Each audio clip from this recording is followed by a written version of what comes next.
What is going on YouTube? It's your boy, Mr. Random, and in today's video, I'm gonna actually show you guys what a bad or failing transmission looks like on a Crown Victoria Police Interceptor, hell, even possibly on any Panther car from 1998 to 2011. I'll be showing you guys the two most common examples of transmission failures and what it actually looks like. So to start the video, we're going to talk about the most common failures that affected Panther cars from 1998 to 2004. And then after that, we're going to be covering the 2005 to 2011 model years. So if you own a Panther car from 1998 to 2004 and you experience the following, then that's a sign your transmission is knocking on heaven's door. All right, now the two main signs your 98 to 04 trans is about to go out are the following. The first sign is what I like to call shift delay. What that means is that when you shift from park to drive, there will be a noticeable delay followed by a soft clunk when the gear finally engages. So what will happen is you're gonna go from park, you're gonna put it to drive, and it's just gonna take a while. You're literally gonna feel it take a while, and then boom, it's gonna kick into drive. You'll feel that click. Another way to tell is that if you are reversing and then all of a sudden you put the car on drive, there's gonna be a delay again. So if you're trying to go from reverse to drive, even though you shifted to drive, your car is still gonna want to try to reverse, and there's gonna be a delay, and then boom, it's gonna kick into drive. Now that delay, whether from going to park to drive or reverse to drive, is gonna get longer and longer until literally your car is either stuck only going in reverse, or it can only go in drive. It can only move forward. The second symptom, at which point your transmission is in its terminal stage, i.e. that mofo has like a month worth of life left, is what I like to call RPM surging. Essentially, what will happen is if your car normally shifts to second gear at 2,000 RPM, well, now it'll shift at 3,000 or 4,000 RPM. So you can feel when the gear shift is about to happen, you're going 20, all of a sudden your RPMs are like at 3,000 or 4,000 and your ass is still going about 20 or 25, then bam, it's gonna kick in.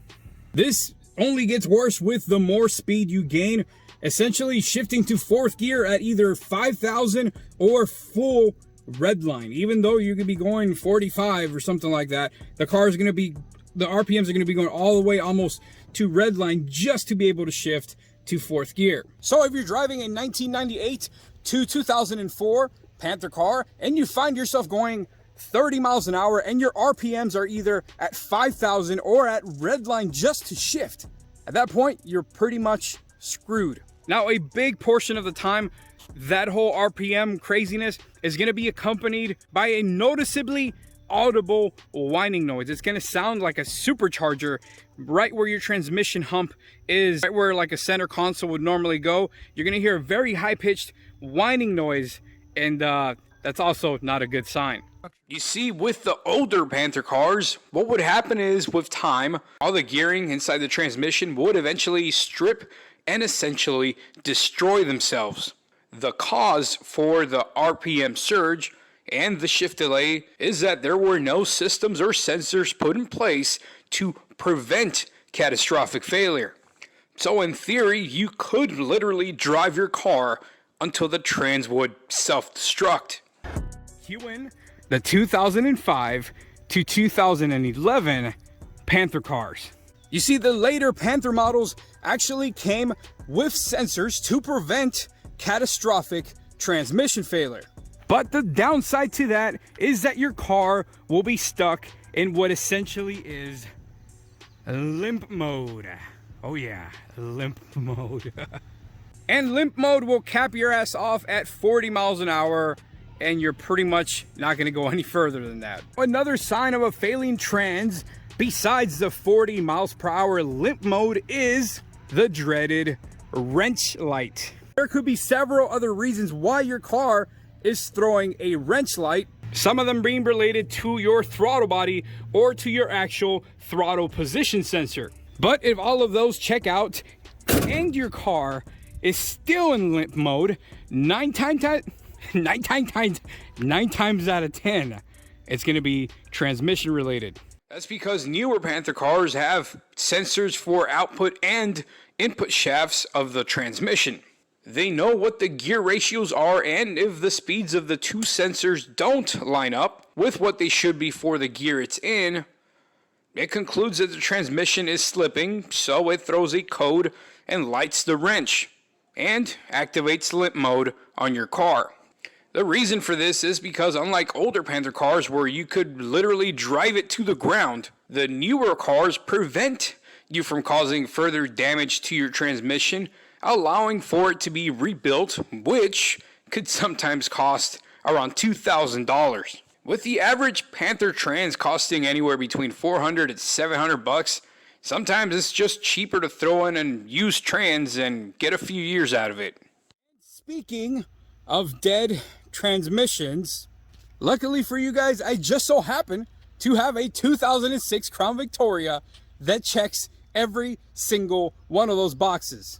And so here's what it's like to drive a 2005 and up Panther car with a failed third gear, limp mode, and a wrench light. Now, before I actually show you guys what a crappy, dead, toast transmission Crown Victoria looks like, that way you can know for yourself if your car is going down the same path. If you guys happen to own a complete and total shitbox like this car right here that's in front of me, and for whatever reason you need to move it somewhere to get it fixed, but you cannot afford to buy $100 worth of a battery, well, if you have yourself a little Boost jump starter pack like this, you can actually start your car, completely start it, and keep it running without even needing a battery. Let me show you guys.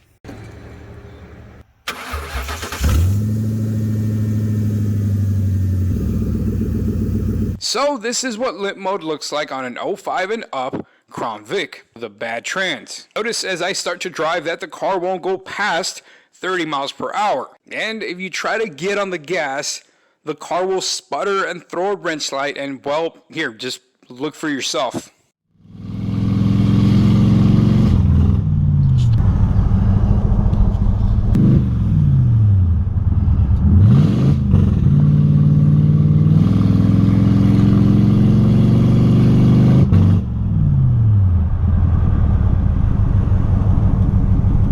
There is, however, a loophole to this. Simply just put your car into second gear, and doing this will prevent the computer from trying to shift to third gear, which could cause further damage to your transmission. Now, this is some footage I took earlier of me just straight up from rip starting it off in second gear, and as you can see, there is no wrench light as I drive along because the car is not constantly trying to shift gears. It is forever stuck in second gear, but hey, at least I can drive it without it feeling like it's going to blow up. And that is going to be it for today's video, guys. I hope it helps somebody out there. If your car is in limp mode and it features the symptoms that I just described in this video, if your car is demonstrating any of the things that I talked about in this video, then you know your transmission is on its way out. Now, I'm sure a lot of people have a lot of questions about this complete and total pile of crap that's parked in front of me, and that's another thing I got going on in the shadows in the background, because there's been a lot of people complaining that I got way too many projects and they don't seem to like me having a bunch of different crap to do. But this thing is going to be, this car is intentionally looking this way, but when I'm done with it, oh yeah, the Hobocop 2 will definitely be making a comeback, man. I'll tell you that much. Man, I'll catch you guys later. I gotta get home before this thing blows up on me, man. Take it easy.